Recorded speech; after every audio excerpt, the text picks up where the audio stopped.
माहितीचा अधिकार अधिनियम 2005 या कायद्याच्या व्यापक प्रसिद्धीकरता व प्रभावी अंमलबजावणीकरता शासन स्तरावरून सर्वतोपरी उपाययोजना करण्यात येत आहेत. दिनांक 28 सप्टेंबर हा दिवस आंतरराष्ट्रीय स्तरावर माहिती अधिकार दिन म्हणून साजरा करण्यात येतो. त्या अनुषंगाने सोलापूर महानगरपालिकेत व मनपा शिक्षण मंडळाच्या वतीने माहिती अधिकार दिवस साजरा करण्यात आला. सोलापूर महानगरपालिकेच्या वतीने काउन्सिल हॉल येथे माहिती अधिकार दिवसाचे आयोजन करण्यात आले होते.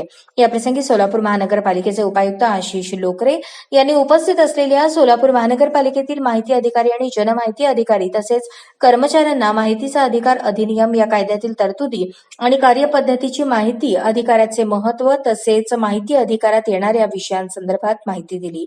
यावेळी सहाय्यक आयुक्त शशिकांत भोसले, उपअभियंता तपन डंके, पर्यावरण अधिकारी अक्षय मोरे, उद्यान विभागाचे अधीक्षक किरण जगताळे, पशुवैद्यकीय अधिकारी डॉक्टर सतीश चौगुले तसेच सर्व विभागीय अधिकारी उपस्थित होते.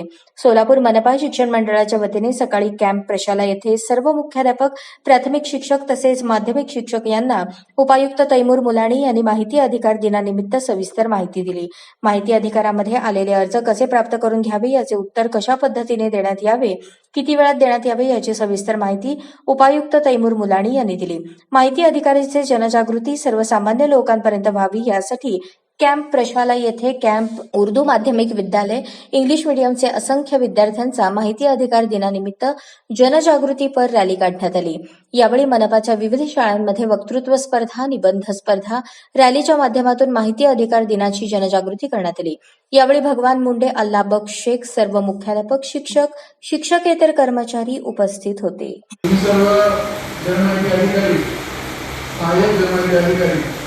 याशिवाय मी असंही सांगितलं की लिपिकांनाही बोलवा, तुमच्या भाषेत सेवा करा. ही सेवा म्हणत नाही, लिपिकांनाही बोलावे असं निरोप दिला होता. यामागे उद्देश असा होता की मागच्या 10 वर्षापासून अनेक ठिकाणी मी प्रवचन निमित्तानं गेलो. हे सगळ्या विषयाशी मला संबंध आहे. जनरली माझ्याकडं 90 पानाचं PPT आहे. कुठेही जायचं म्हणलं तर थोडीशी तयारी करून येतो पण एवढं तुम्हाला सांगत बसू नाही असं मला वाटतंय. आपण फक्त सिलेक्टिव्ह गोष्टी बोलाव्या आणि तुमच्या काही शंका असेल तर आपण त्यामुळे आन्सर करू. तर आपला जो कायदा आला हा सर्व सार्वजनिक प्राधिकरणांना लागू आहे, बरोबर. स्थानिक स्वराज्य संस्था असेल, शिक्षण संस्था असतील, शासन अनुदानित, त्यात भरपूर बदल होतोय. बऱ्याचशा ज्या ठिकाणी अनुदान शासन देत आहे त्या संस्था देखील हा कायदा आपल्याला. अशाच नवनवीन अपडेटसाठी जनता राज्य न्यूज चॅनलला सबस्क्राईब करा, लाईक करा आणि शेअर करायला विसरू नका.